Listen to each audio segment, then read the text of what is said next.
Hello, everyone, and welcome back to Spearman Studios. And today we're going to be talking about a film that a lot of people are talking about right now, and that is a film by the name of Bird Box. Now, Bird Box is a Netflix original film starring Sandra Bullock. It takes place during the apocalypse, in which people who look at a certain creature commit suicide, and there's really nothing you could really do to stop it. And oh boy, this film is frustrating. It's a very frustrating film. It's very... Okay, I have a lot to talk about in the negatives, but let's talk about the positives real quick. Number one positive is that it's shot okay, and the editing, I could follow the editing. The story, for the most part, I could follow the plot. I can follow the plot of the story a little bit. Sandra Bullock is okay, but she's not necessarily the best part of the film. And that's about it. So, why is my likes of this film very low to the amount of things that are wrong with it? And I don't mean to sound like a negative Nancy, because we're already talking about a film that talks about mental illness. And I want to first clarify something. Mental illness is among one of the topics. It's one of the most difficult topics to talk about in film. Because if you talk about it in a condescending way, people are going to be turned off by it. If you talk about it in a very insulting way, people are going to be turned off by it. And it's the same thing with other topics such as politics, race, sex, religion, anything really that is purely controversial. And mental illness is not necessarily controversial, but if you do it in a wrong way, people can be really pissed off with it. And Netflix has already had a problem with discussing mental illness before. Things like 13 Reasons Why doesn't help matters. And I thought that show, while it tried to do something noble in talking about these issues with some form of honesty, it ended up being a very, very, very terrible show. And if you like it, that's fine. But objectively, when we're talking about how the plot and story is centered around these issues, if you talk about it in a very condescending way, or if characters are just not working in this story, then that can lead to some problems. And Bird Box has those problems. So let's discuss what this is purely about.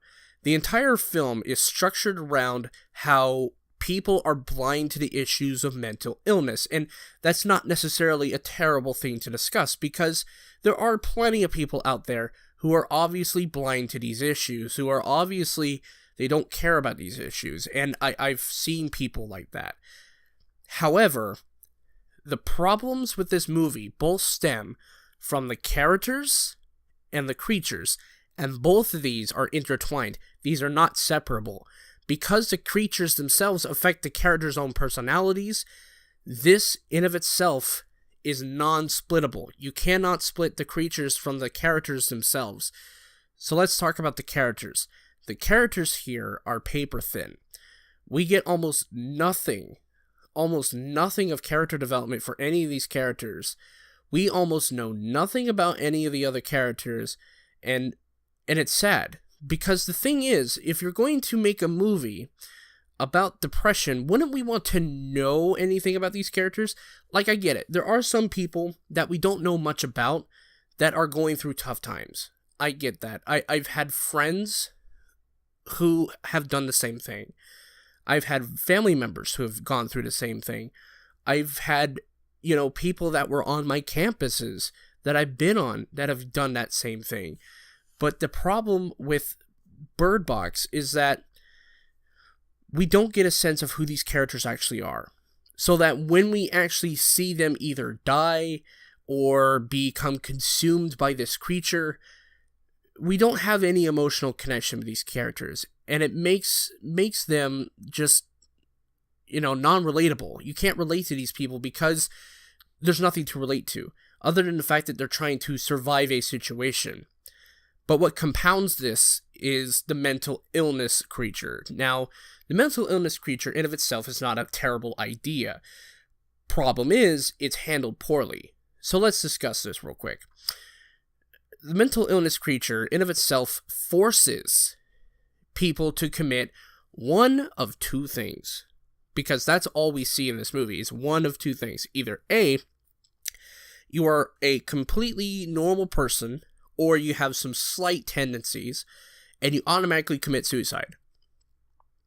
Or you have some history of mental illness, or are a complete psychopath, and the mental illness monster makes you into a violent, sociopathic person who either A, forces more depression upon people, or kills people in cold blood.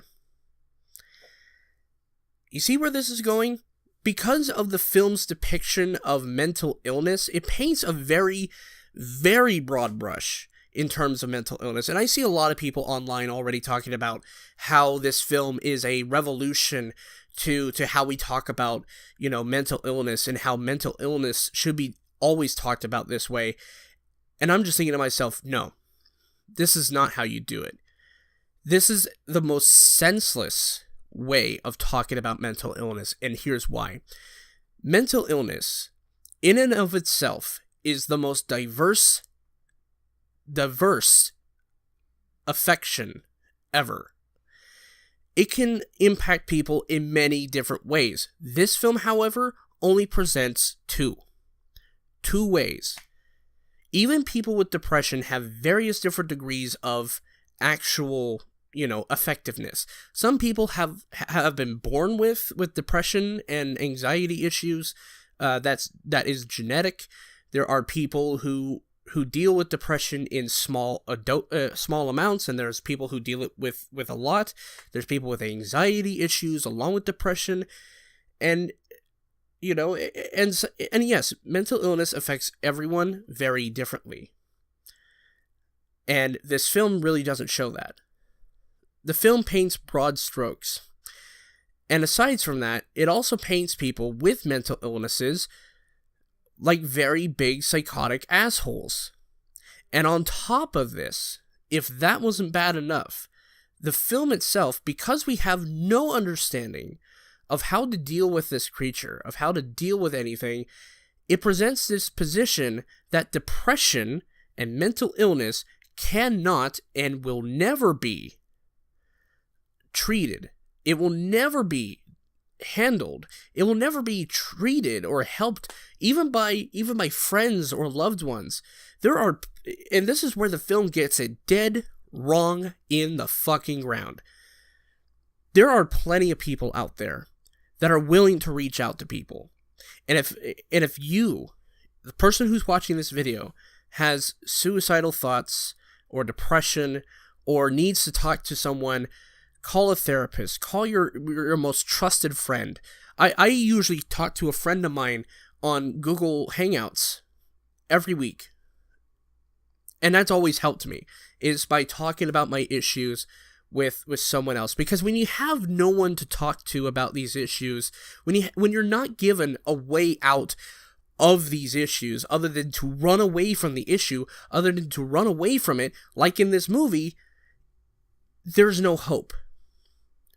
This film, in and of itself, is the most humanless film I've ever seen. Nothing in this movie is ever presented very realistically, and as a film that wants to be presented as a film to discuss mental illness, it doesn't talk about mental illness in a very honest way. And that's what infuriates me about this movie. And that's why I'm putting this film in my worst films of 2018.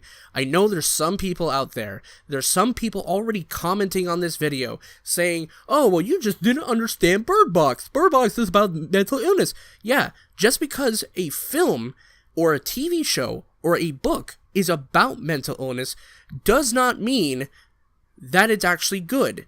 because there is good and bad ways of approaching these issues.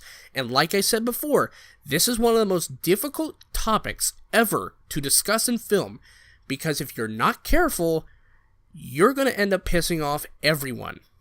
You're going to end up making yourself look like an ass. And I don't get it. I don't get why Netflix doesn't proofread some of this stuff. I would most gladly be their script doctor. I would most gladly be their script reader, just to make sure that the film that they're wanting to produce on their platform is not terrible. You know, I don't get it. I just don't get why, in any case, that this film would be just propped up as a piece of media to really talk about the mental illness. No, it shouldn't be. And as a person who has dealt with depression, who is dealing with anxiety issues, no, this is not how you approach it. This is not how you approach it. This movie, if I were to be blunt, is very suicidal in its depiction of mental health and suicide. So yeah, what am I going to give Bird Box? Well, you could already probably guess it, but I'm going to give this an F+. There's really nothing here that offers anything. Aside from some decent editing and a followable plot, the characters are paper thin, the story is bad, the themes are weak as hell, and its pure depiction of mental illness is in of itself laughable, and it's worse than life itself. So, what'd you guys think of my review? Do you agree? Do you disagree? Tell me down in the comment section down below. And next time I wish I could just choose my own adventure, you know? I wish I could just go ahead and just choose my next adventure. I'll see you guys in the next video. Peace.